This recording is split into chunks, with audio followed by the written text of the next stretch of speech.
Now, the thing is that when you make the presupposition that the reason that hierarchies exist is because of power, then essentially what you do is turn every hierarchy into a tyranny. And so if there is a hierarchy, then you assume it's a tyranny. Well, that's really the patriarchy. The patriarchy is hierarchy assumed as tyranny. And that's also just not true, except in pathological hierarchies.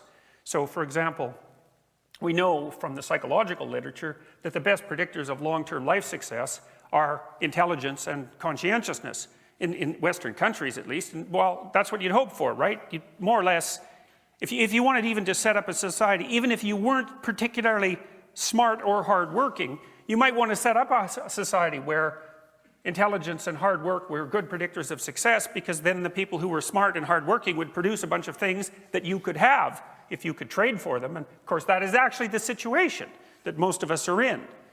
So, and of course, the other thing about people who believe that hierarchies in the West are only composed of power and tyranny is that their own actions belie that, because whenever they make a decision to interact with that hierarchy, they attempt or to make a purchase or to make a trade, let's say, or to obtain a service of any importance, let's say a medical service, they're going to definitely act as if there are less and more competent people within that hierarchy and seek out the ones that are more competent, obviously, which you don't do. If the hierarchy is only composed of tyranny and power, there's no point in looking for competence. But anyways, in the West and in functioning societies, the hierarchies are basically predicated on competence and not power. And you might say, well, that's pretty naive. It's like, no, actually, it's not very naive. I'm not saying at all that inappropriate power plays don't play a role in corrupting hierarchies of competence. That happens, but generally what happens is if the hierarchies of competence get corrupted enough by power, then they crumble because they can no longer function. So, and the evidence that our hierarchies of competence work is everywhere, because everything around us works all the time. Ayaan Hirsi Ali tells two interesting stories in her book Infidel, which is a great book, by the way. She came from Africa and from a country that wasn't very functional. And when she came to Holland, she said there were two things that really amazed her. And this really struck me because, now and then you get lucky and you can see the world you live in from an outsider's perspective, right? You get to see through someone else's eyes. She said the first thing that knocked her off her feet was waiting for a bus in Amsterdam. And she's standing at the bus stop and there's a pole there and there's a digital sign on the pole, and the digital sign says when the next bus is going to come and counts down, and then when it hits 0, the bus appears. And she absolutely could not believe that would happen, that there could be a sign that told you when the bus would come, and that it would change and the bus would actually appear. And you think, well, yeah, no, that's a miracle, man. That's an absolute miracle. It is. You've got to think that through. The amount of timing and organization and reliability, mechanical reliability and sociological or social organization and dedication on the part of the bus drivers and the entire company and the organization of the whole city and the state to make that possible is absolutely beyond belief, especially when it's timed to, well, perhaps not the second, but to 10 seconds or something like that. That is absolutely beyond belief. And her inability to comprehend that was the correct response.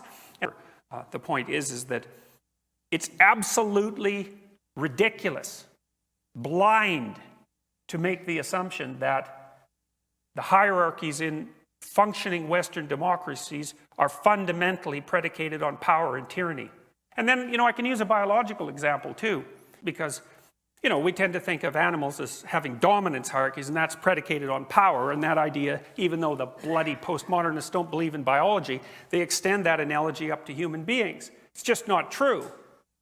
Okay, well, the same turns out to be true of chimpanzees. So Frans de Waal, who's a Dutch primatologist, a very smart one too, he's been interested in the biological basis of morality as well. And he's written a lot of good books on primate behavior, chimps in particular. Chimps are brutal creatures, man. Like, they go to war, eh? And so if you have a chimp territory out in the jungle, then the juveniles will, the males in particular, they'll band together in groups of 4 or 5. There's often, but not always, a female or 2 with them. And if they come across chimps from another troop that aren't within their hierarchy, let's say, they will, if they outnumber them, because they can't really count, but they can estimate magnitude visually. It's not the same as counting. But if they outnumber them, they will tear them to pieces. And chimps are at least twice as strong as a really well-developed human male. And so they can tear you up pretty good. And chimps are perfectly capable. They hunt. They're carnivorous, like human beings. And they hunt colobus monkeys often. They weigh about 40 pounds. And they'll basically eat them alive. Monkeys screaming away like mad because, you know, it's in pain because it's being eaten.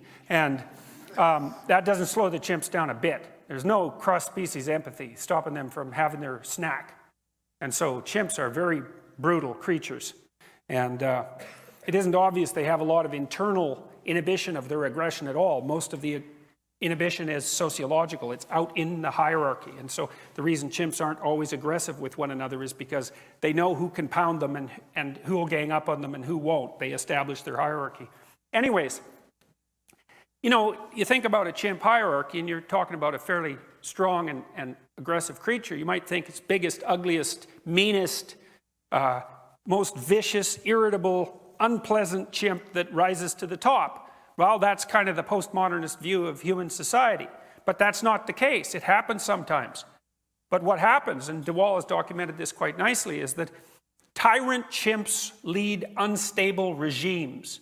Now, you know, that might sound familiar because the same thing, of course, is true of human beings. And why is that? Well, it's because, you know, people don't like tyrants, and chimps don't like them that much either. And chimps are actually quite reciprocal in their social interactions. So they don't just dominate each other, they groom each other, they have friendships, they contract social relationships over very long periods of time.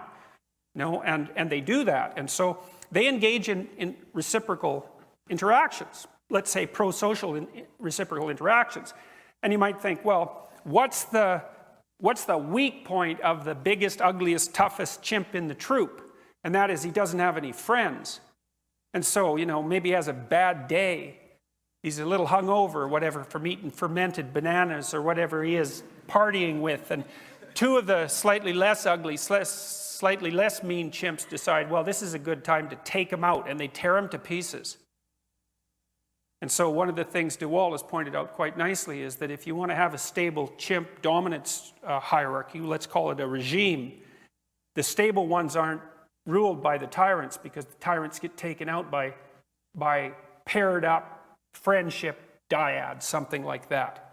So that's really worth thinking about too, you know, because it indicates that even in creatures that have less complex sociological orders, and they do, because one of the things that predicts how complex your social order is how big your brain is compared to your body. It's encephalization, essentially. And the more encephalized a creature, the larger the social groups it can track. And of course, human beings are very highly encephalized, so we have quite complicated group organizations. But even in simpler group organizations like the chimps, it isn't the tyrant who rules stably. And that turns out to be also incredibly important. Okay, so, you know, so much for the idea that power is the only game in town. Then you have to ask why it is that you would, if you were a postmodernist yourself, why it is that you would privilege the idea of power above all else. It's exactly what is it that you're pushing to the margin. And so that's something that we're going to talk about. Now, here's one thing you might push to the margin. Let's say that you believe that hierarchies are a consequence of power. Well, then you push competence to the margin. And then applying the postmodernist logic, you might say, well, the reason you're privileging power is so that you can push competence to the margin. And so you want to keep that in mind too, because that's going to become important as we discuss the relationship between postmodernism and Marxism. Maybe you're after the destruction of the idea of competence itself.